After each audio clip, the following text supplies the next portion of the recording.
I'm here with a book tag today, and this is a fun one because I get to tell you all of my unpopular opinions. You're gonna kill me when you hear some of these answers. Hi BookTube, it's Kim at K Becker's Books, and this is gonna be fun today. I am here with the Unpopular Opinions book tag. I was tagged by Gemma at Read a Book Gem, one of my BookTube besties, and the original originated from the Book Archer, and I will link the channels below. Let's get going. Again, this is gonna be super fun. Prompt number 1, a popular book or series you didn't like. I hated Lincoln in the Bardo by George Saunders. Yeah, I get it. It won the 2017 Booker Prize. I don't care. I couldn't stand it. I read the whole book and hated it. It's the story of Abraham Lincoln and the death of his son Willie, and he spends a night in the graveyard just consumed with grief and just sticking with his son Willie's body in the graveyard. There's a bunch of ghosts in all different voices and perspectives. There's snippets of history, of actual history, and I'm like, is this true? Is this made up? Is this part of the story? Is this actual pieces of real history of Abraham Lincoln? I don't know. I didn't care. I could not stand the format of the book. I wasn't a fan of George Saunders' writing. I thought it was just a mess. It was all over the place. I get it. Don't kill me. Prompt number 2, a popular book or series that you love that everyone seems to hate. Okay, on BookTube anyway, I'm not sure of how many real-life people that I know have read this book, but this is the Pisces by Melissa Broder. And the short story is, it's the story of an angsty woman who has just gotten out of a long-term relationship, and she falls in love with a merman. That's the short story. There's some pretty graphic sexuality in the book and some pretty horrific situations with relationships with other women, friendships and codependency and dysfunctional relationships, and how in the world she has to live her life without this man that she believes she loved. She is taken on by her sister, who's kind of her rescuer for a soft place for her to land. There's some issues with the sister's dog. She stays at the sister's beach house and discovers a merman in the ocean, and it's their so-called love story.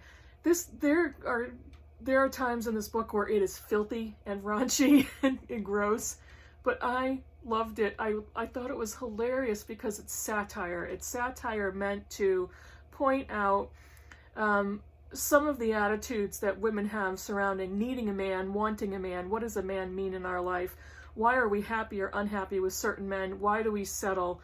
The choices that women make in order to soften their lives, in order to deny reality, in order to get from day to day. I thought it was pretty funny. But yes, it's not for the weak of heart, and you need to have a strong stomach to read it. Prompt number 3. A love triangle where the main character ended up with someone you didn't want them to. I don't read a lot of stories like that. The only one I could even think of that came to the top of my head was Twilight, but I am a total Edward fan, so I was really happy with that whole situation.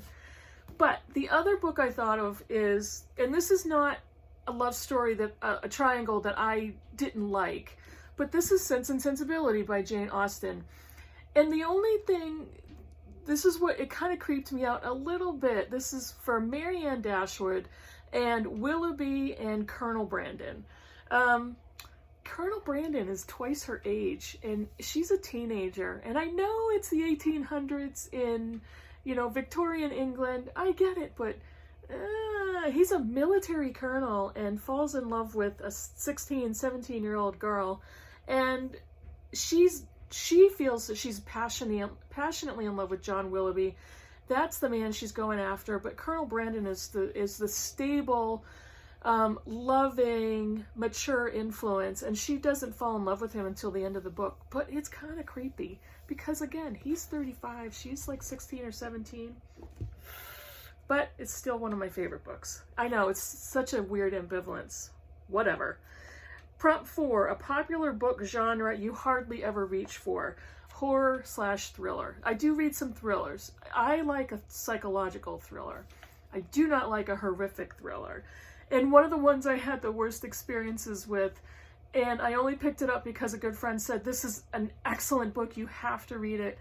And it's Paul Tremblay's The Cabin at the End of the World. I was traumatized by that book. And it's a mystery, it's kind of a thriller. It starts off as what you believe is a dystopian thriller. You come to realize what that all actually meant, but it's gross and it's violent and it's gory, and I'm like, yeah, no, good, I'm all set with that. Number 5, a popular beloved character that you do not like. You are gonna hate me. I might have to give over my booktube card, but I think I've said this in another video, so hopefully that, if you saw it, will have softened the blow. But I can't stand Anne Shirley from Anne of Green Gables. I know, it's disgraceful. I get it. I can't stand her. I never read Anne of Green Gables as a child, and I just tried to read it last year. Oh, I just wanted her to shut up. She wouldn't stop talking, and I couldn't stand it. I know she's an orphan. I know she has no place to go. I know she needs a home. I know, but I don't care. Okay, that's all I'm gonna say. Number 6, a popular author you just can't get into. All right. A while ago, my daughter and I both read Fredrik Backman's My Grandmother Asked Me to Tell You She's Sorry. What a weird frickin' title that is to begin with. And I thought this book was cute. I liked it. And then everybody and their mother was reading A Man Called Uwe, about this grumpy old man, and I'm like, okay, and I had the book, and I never read it. And then for the Critical Chicks book group, somebody chose Beartown by Fredrik Backman. This is where I am no longer ever going to pick up another Fredrik Backman book. I was very offended by the storyline in Beartown. Very quickly, it is the story of a town that is consumed with their high school hockey team. And it's a very remote, very cold, snowy town, and they have bonded together over the high school hockey team and the boys that play on the team and their families. It's a town where everybody knows each other. There is a situation with the sexual assault in the book, and I thought the way the author handled it was so insensitive and so superficial. I was offended by it. I was insulted by it. The book was more about hockey than it was about the social and the criminal and the emotional aspects for that girl who was assaulted. It was one of the first times that I took a highlighter and I highlighted the crap out of that book and dog-eared pages, and it was a very emotional book group discussion that was probably one of the most emotional and emotionally, personally traumatic for me. So I won't ever read another one of his books, and I know all kinds of people love him. All kinds of people love Beartown, and A Man Called Uwe, I think that's how you pronounce it, but I won't ever read another one of his books. Number 7, a popular book trope you are tired of seeing. Okay, one of my favorite books is The 13th Tale by Diane Setterfield. I loved this book, and awesome gothic mystery, and the main premise is a young woman whose father owns a bookstore, and she's very much an introvert and a writer, and she is solicited by an older woman who wants her to document her life story. And so she does. She goes and she sits with this older woman, and she begins to write down her history. It is Vita Winter is the older woman who wants her story recorded.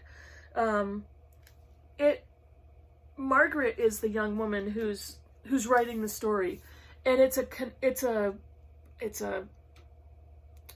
family mystery, family secrets, an enormous amount of family folklore. It was so good. Loved it. And then much later on, The 7 Husbands of Evelyn Hugo came out. Everybody was talking about that book on BookTube. Everybody was saying they loved it. That it was an incredible story, all kinds of representation. And so I picked it up, and it is another instance of a young woman, a young reporter, journalist, writer, recording the life story of an older celebrity, famous woman, and discovering secrets and mysteries and all that kind of stuff. I didn't like it. Didn't enjoy it. I actually didn't like how the book was written, and DNF'd it. I just did not enjoy it. But I'm no longer interested in the young woman pulled out of obscurity to go record and write down an older woman's life history, discovering mysteries, discovering family secrets, figuring out why this person did that and who this person really is. So the 13th Tale I loved, but I don't really want to read any more of that type of book trope or book storyline. So I don't know. Go ahead. Yeah, Seven Husbands of Evelyn Hugo is a beloved book on BookTube. I'm a mess over here. You guys, I don't know. You could not like me. You could not like my opinions. Whatever.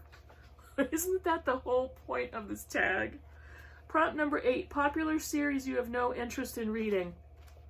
I'm typically not a series fan, so I don't look for series or I don't gravitate towards them.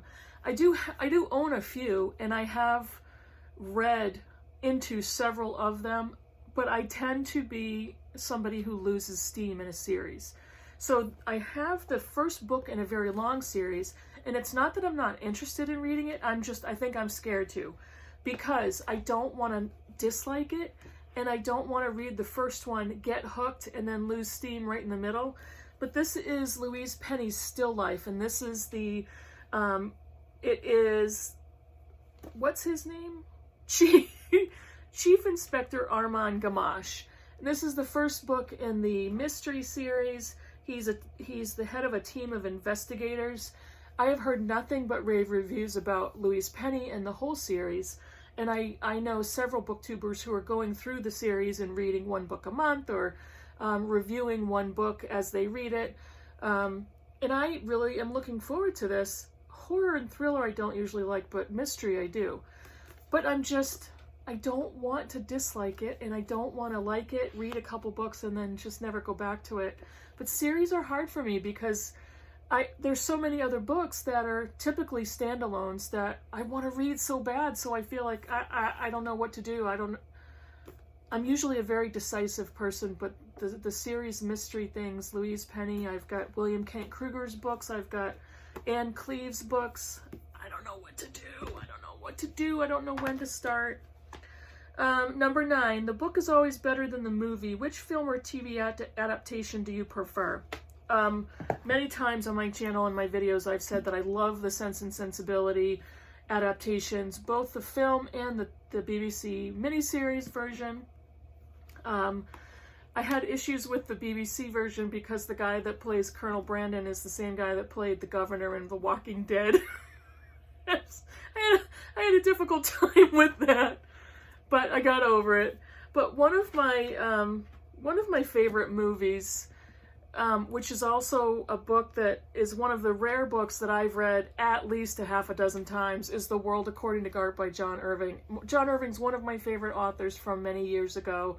I've got a whole bunch of his books. I've read a whole bunch of his books. I love Garp, and I love the movie, and especially Robin Williams. It was back in his prime. I love his character. I love the story. It's so quirky and weird and spacey and scandalous and all of that. But I really like that movie. I haven't watched it for a while, and I want to read the book again. Haven't read the book for a while either. But every single time I've read it, I've loved it, and I've pulled out new things about it. So that is it. Let's see, the last prompt, number 10, is to tag people. I'll tag a couple people. I will tag Freddie at Sluggish Reader, and I will tag Angela at Ange with an E, and who else? I'll tag Karen at Karen Evans. Karen, I don't know if you've done this already, but I'll tag you. And I think that'll be it for now. There's 3, and I don't normally have a bunch of people that I tag, so I'll tag you guys. look forward to hearing your answers if you choose to do the tag. That's it. Let me know if I've pissed off anybody. Let me know if you agree with any of my answers, what you think about what I said. Don't hate me over Anne of Green Gables, please. Write a comment down below, subscribe if you haven't already. Thank you so much for watching, and I'll see you in the next video. Bye.